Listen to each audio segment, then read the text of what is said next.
So this is where it all starts. It's a year and a half ago with my love for everything Scottish history.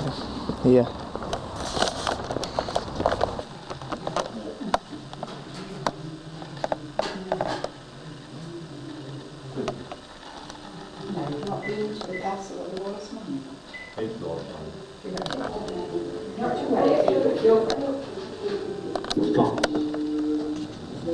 Only 6 weeks before, in another church, he had killed John Cummin, Earl of Bannockburn, a rival to the throne. Bruce is king of a land that has been utterly subjugated by Edward I of England, the Hammer of the Scots. A land whose main towns and castles are all in English hands, where Scots are divided between the supporters of Bruce and supporters of Cummin. English reaction to Bruce's coronation is swift. Edward I appoints Aymer de Valence his special lieutenant in Scotland, with orders that no mercy be shown to any followers of Bruce. Within 12 weeks, Bruce has been twice defeated and is a fugitive in the Western Isles. Many of his supporters are soon to be dead or in prison. Bishops Lamberton and Wishart and the Abbot of Scone are in irons and English dungeons. The Earl of Atholl is hanged, beheaded, and burned in London.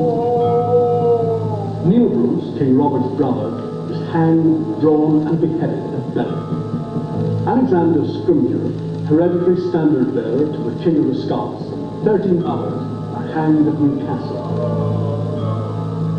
Thomas and Alexander Bruce, King Robert's brothers, are hanged and beheaded at Carlisle. In the castles of Berwick and Roxburgh, the Countess of Buchan, Mary Bruce, King Robert's sister, are imprisoned in specially built cages. In the west, King Edward's galleys search for Bruce. All the Scottish mainland is under English control. Bruce's wife and daughters are in Edward's hands, his sister imprisoned, and 3 of his brothers dead. In an apparently hopeless position, Bruce is, according to legend, inspired by a spider who, after many failures to start a web, finally succeeds. Landing in the southwest with a few followers, he takes to the hills. With the death of Edward I in 1307, Bruce's campaign slowly gains momentum. He employs hit-and-run tactics and avoids pitched battles.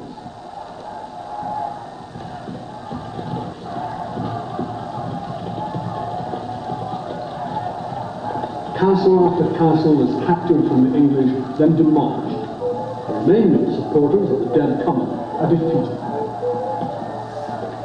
The Scots raid the northern shires of England, sacking towns, driving off cattle, and burning crops. By 1313, only a few castles remain in English hands. Edward Bruce, King Robert's surviving brother, lays siege to Stirling Castle. But the English hold out. Edward Bruce makes a pact with the governor that unless an English army comes within 3 miles of Stirling by Midsummer's Day the following year, the castle will be surrendered to the Scots. Edward II takes up the challenge. Summons for military service are sent to earls, barons, and bishops. Spearmen and bowmen are called out from Ireland and Wales, crossbowmen from Bristol. Letters go out to knights in France, Brittany and Germany. Letters are sent even to Genoa, Sicily and Constantinople to obtain the release from prison in Salonika of one of the bravest knights in Christendom, Sir Giles d'Argenton. On June the 10th, this great invasion force musters on the border at Berwick-on-Tweed. The cavalry number 3,000. Mounted on specially trained war horses, each knight wears a shirt of chain mail and a helmet and carries a lance and battle-axe. There are 10,000 foot soldiers and some 4,000 archers, many of whom have fought against the Scots before. Every archer carries a 6-foot yew bow and ash arrow with goose feather flights. At 250 yards, a steel-tipped arrow can pierce even the strongest armor. There are several thousand camp followers, armorers, fletchers to make and repair arrows, farriers, grooms, cooks, and wheelwrights. 200 wagons carry supplies. On June 17th, the English army leaves Berwick for Stirling, 90 miles to the northwest. A well-equipped and experienced force, they have no reason to expect much resistance. At Stirling, the Scots have taken up a strong position astride the approach road to the castle. One flank is protected by thick woodlands, and the other by the Bannockburn and the low-lying marshes of the River Forth. The army is made up of 4 divisions, each of about 1,500 foot soldiers, led by the Earl of Murray, James Douglas, Edward Bruce, and King Robert himself. Every foot soldier is armed with a 12-foot iron-tipped spear, sword and axe. They have had years of experience fighting under Bruce. The Scots Light Horse, veterans of many raids into England, are 500 strong. The preparations are thorough. Weapons are sharp. Calthrops to maim the English cavalry are made and scattered in front of the Scots position. As a further obstacle to the cavalry, small pits are dug and covered over. On the afternoon of June 23rd, the English army approaches. The heavy cavalry lead the way. Out in front of his troops, Bruce is immediately recognized and attacked by the young English knight, Sir Henry de Bohun.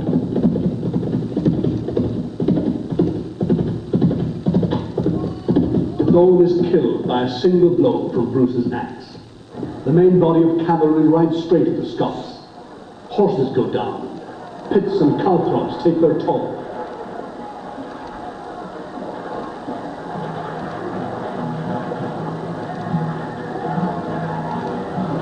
The Scots stand firm. Unable to break through, the English cavalry turn back. The Scots still hold their position astride the road to Stirling. Another group of English cavalry rides north to outflank them. Almost too late, Bruce orders a detachment under Murray into action. They move quickly out into the open. The English horsemen are halted by a moving mass of spears. They search for a weak point, but are unable to break through. Their lances are powerless. Frustrated, the English knights fling their swords and maces at the Scots. Horse after horse is brought down. With heavy losses, the cavalry are forced back. For the second time in the day, against all English expectations, well-trained and determined spearmen have proved more than a match for heavy cavalry. As the light fades, the English army moves down and across the Bannockburn. Morale is low. Men are tired. The Scots hold the higher ground, but they are outnumbered 3 to 1, and retreat is still considered a possibility. A deserter from Edward's army brings information that the English are hemmed in by the marshes of the Forth and the waters of the Bannockburn, that the English morale is low and their leaders are at odds with each other. Bruce resolves to attack at first light. At daybreak, the Scots kneel in prayer. Edward Bruce's division advances. They are charged by the English vanguard. The Scots hold their ground. The Earl of Gloucester is killed. Murray and Douglas's divisions join the fight. The English have no room to maneuver. Their cavalry are held by a barrier of spears along the whole front. King Edward brings his archers into action on the Scots' left flank. Bruce orders his light horse to advance. They charge the archers and drive them from the field. The Scots spearmen press forward. Many English knights fall. Bruce commits his own division to the battle. Gradually, the English fall back. Wounded horses wreak havoc in the rear. The Scots advance steadily. The heavy cavalry, without the support of the archers, can do nothing against the pounds of spears. Sensing victory, the small folk, the Scots can't follow them, rush up to join the fray. To the English, the day seems lost. King Edward is persuaded to leave the field. With their king gone, the English turn and flee in all directions. In confusion, many drowned in the Bannockburn on the waters of the River Foot. Against all odds, the Scots have won the day, and Bruce is now established as the undisputed king. They have gained a victory that is to forge a nation that is to affirm its independence 6 years later in the famous Declaration of Arbroath.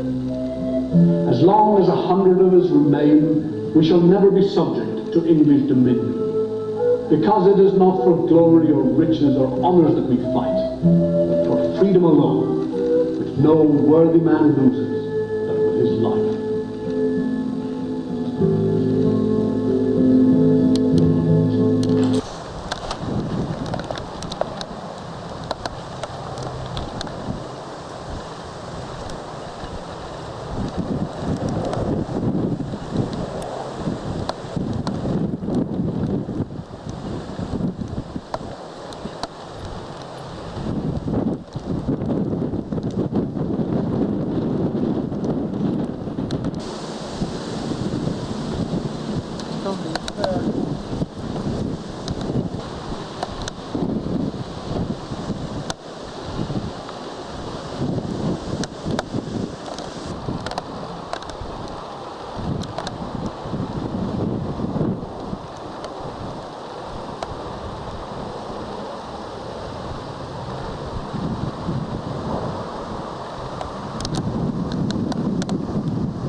Typically he's absolutely thrown it down, but I won't be scuffing without it.